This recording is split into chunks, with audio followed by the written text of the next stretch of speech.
The Bible says the Jews are black. You understand? A nation of priests. They ain't gonna never read you that. But what happened? They ain't gonna tell you that the Jews are so-called black people. This book of the law of the Lord, this is only for Israel. It's only a matter of time Only for us, it was given to us. before the remnant of Israel That's wakes our up. Lord. That's right. That's our big brother. That's the one that's coming back we for ride. us. Back for us. We come from a bloodline of priests, sold into captivity. Father, break these chains off me, make me free. In time ambition, 2024 AD. Live from the belly of the beast, Babylon. Should we stay, should we flee? In time's ambition.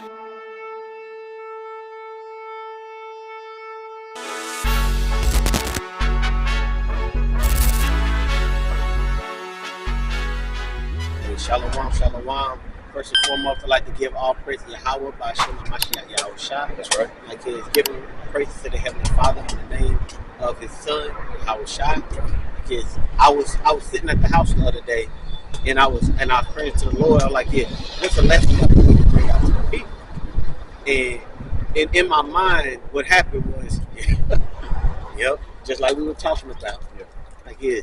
Like in my mind, the Most High put a picture of a crown in my head, and I was like, "Dang!" I'm like, "It's a crown." I'm like, "What did that mean? Like, why did you put that in my head?" And then, I guess he led me to Revelation 3. So somebody get Revelation 3 and start in verse 7. Revelation 3. It's the book of Revelation, chapter number 3 and verse number 7. And to the angel of the church in Philadelphia write, these things saith he that is holy, he that is true, he that hath the key of David, he that openeth and no man shutteth. And I'm just going to stop right there. Because when you read Revelation, a lot of this stuff is a vision given to John, and Yahushua is giving him the word, right? Because if you have like one of those Bibles that shows you when Christ is speaking, they'll be in red letter, and that lettering right there is all red. And it says that he wrote this. He said, "Write a letter to the angel of the church of Philadelphia." Now, do you think they were really telling? Yahushua telling him to write a letter to an actual angel, like has wings, flying in the heavens?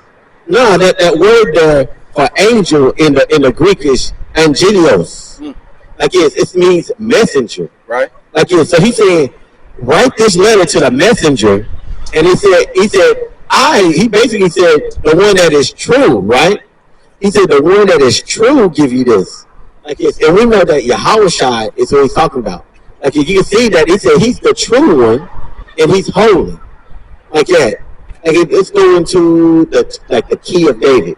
Because when I was looking at it, I was like, what the heck is the key of David? I'm like, I don't understand that. I said, give me understanding. And the Lord said, hey, I'll give you resources to look this up, right? So I dig down and I went into my phone. I pulled up Bible Hub, put up Blue Letter. Right. I started looking up the word. The word there for key is meaning, it gives you the metaphorical meaning of a key is authority. And you got to think about that. The key of David. Now, when you put those together, you said the authority of David. That makes perfect sense, right? Think about this. Like when authority is passed over a city, like it's from one mayor to another mayor, what they do, they give them the key to the city. That's right. Right? They give you a key to the city to show you that they're given authority. So he came with he had the authority of David, a righteous king, in other words. Right. Now, I was like, dang, that's deep. Because if you just look at it, you like the key of David. I'm like, well, what do you do? Got a little key, open the door. Because the next thing it goes into is talking about opening the door that nobody can shut, and we can go into that as well. We can actually.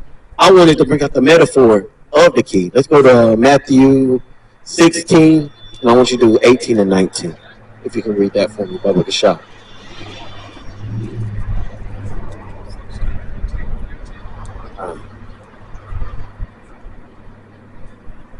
The book of Matthew, chapter 16, verse 18.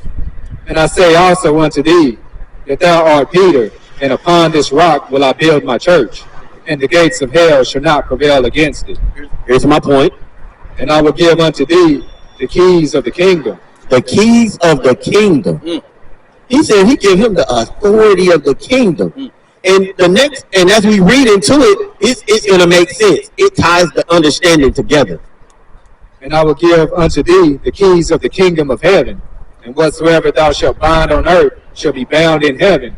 And whatsoever thou shalt loose on earth shall be loosed in heaven. And that's just showing you, it's proving the point that the key is actually authority. Because he said, whatever you want to bind up on earth, it's going to be bound up. And if you want to loosen it, you can loosen it. Right. And if it's in heaven, you're going to bind it up or loosen it, and it's in your power. Yahushua gave him that power as the rock of the church. That just goes to show you that the key is authority. Yeah. Again, I was like, man, that's deep. Yeah. I'm like, man, it's amazing how the Spirit will move you to different things as you're learning. Because you gotta, number one, you gotta have a spirit, number one, to want to learn. Right. To want to learn the deep things and the mysteries of the Most High. Right. And the mysteries are only given to His people. That's right. Imagine that video that you sent me the other day, where that Edomite was talking about, I've been preaching about plucking your eye out for years. and he wants you to cut it off. But he actually is talking about removing things out of your life. This is the most misunderstood Bible verse in the whole New Testament, Matthew 5. If your right eye causes you to sin, gouge it out. If your right hand causes you to sin, cut it off and throw it away. Now, for years as a pastor, I taught that Jesus was just using hyperbole to tell us to take sin so seriously that we were willing to commit a radical amputation of anything in our life that causes us to sin. While that's true, the meaning is deeper and it is mind-blowing. Here's the clue. So in the verse immediately before, Jesus mentions another body part when he says, if anybody lusts, they've committed adultery in their heart. And the whole purpose of the Sermon on the Mount is that actions are just like fruit that grow from the tree of the heart. So here's this mind-blowing secret hidden in this passage. Imagine a lustful man that touches a woman inappropriately, so he cuts off his hands. But then he realizes, man, I can still lust with my eyes, so he cuts out his eyes. But then he realizes he can still say sinful things, cuts out his tongue. And then he realizes he can still listen to things that stir lust, cuts off his ears. And on and on and on it goes. And he never seems to be able to cut off the part of him that causes him to sin. Jesus is saying, in order to do that, you're going to need to cut out your heart. And I can do that for you. As in Ezekiel 36, God prophesies that someday a new heart I will give you. And I'm going to put a new spirit inside you. I'll remove your old heart of stone and give you a heart of flesh. Christianity is not primarily behavior modification. It's about heart transformation. Look, you've been preaching for years. And just realized it. So you've been teaching some false doctrine to your church that long. Right. Because you didn't have the understanding, because it ain't meant for you. That's right. The book wasn't made for you. It was made for us to know the mysteries. And I thank the Most High for that. And he gave us that understanding, gave his people the understanding for that I can give that to you. That's right. And go into where he says he has the power to open and close. Let's go to Matthew 25 and let's start at verse 1. This should sound very familiar to everybody. As soon as we start reading. The book of Matthew, chapter 25, verse 1. Then shall the kingdom of heaven be likened unto 10 virgins, which took their lamps and went forth to meet the bridegroom.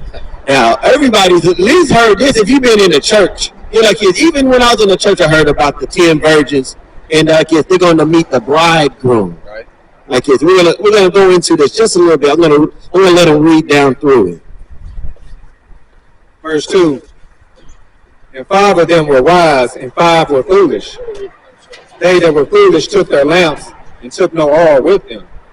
But the wise took oil in their vessels with their lamps. While the bridegroom tarried, they all slumbered and slept. And at midnight was a cry made, Behold, the bridegroom cometh, go ye out to meet him. Now we know this is the bridegroom. This is the bridegroom taking action right now. Verse 7. Then all those virgins arose and trimmed their lamps. And the foolish said unto the wise, Give us of your oil, for our lamps are gone out. But the wise answered, saying, Not so, lest there be not enough for us, and you, but go ye rather to them that sell and buy for yourselves. And while they went to buy, the bridegroom came, and they that were ready went in with him to the marriage, and the door was shut. In the what was shut? And the door was shut. But who has the power to open that door and to close it? Right. Mashiach. We're talking about Mashiach Yahweh Shai. Right. And afterward came also other virgins, saying, Lord, Lord, open to us. But he answered and said, Verily I say unto you, I know you not. Now, who has the power to open that door? Isn't this Mashiach giving us a parable about himself? Yeah. That's crazy. And we were reading that. We were just reading that he has the power to open and close the door. Right? Oh, can you continue on that? Okay, so where are we on? That was 7, right? Let's go down to 8. This is Revelation chapter 3, verse number 8. I know your works. Behold, I have set before you an open door, and no man can shut it. For you have a little strength, and have kept my word, and have not denied my name. Now that's going into that same account we were talking about. I have the power to open the door, close the door, like it is. I'm the one that I'm talking about. Right. He said, but you have little strength. He's not talking about just strength like your muscles. Like it's like you can't open a door and close a door. He's talking, when I went into it, when he's talking about that, he's talking about humility. The word that went there talked about having humility.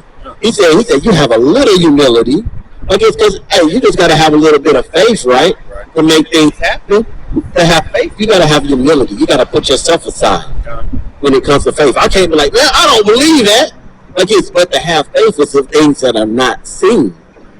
Like that. So if I don't understand it and I still do it, I got to have faith. And then for that, I got to put away myself, and that's humility. He said that you have a little humility, and you have kept my words into the end. Go into that one more time. Let's read that part one more time. Verse number 8. I know your works. Behold, I have set before you an open door, and no man can shut it. For you have a little strength. A little you. Oh, Salakia. Check. Salakia. Say that again, Salakia. For you have a little strength. That's humility. And have kept my word, and has not denied my name. Now, when he talked about keeping the words of Christ, he said to keep the commandments, right? That's right. Okay, so he's basically saying you got a little bit of humility, and you kept the commandments.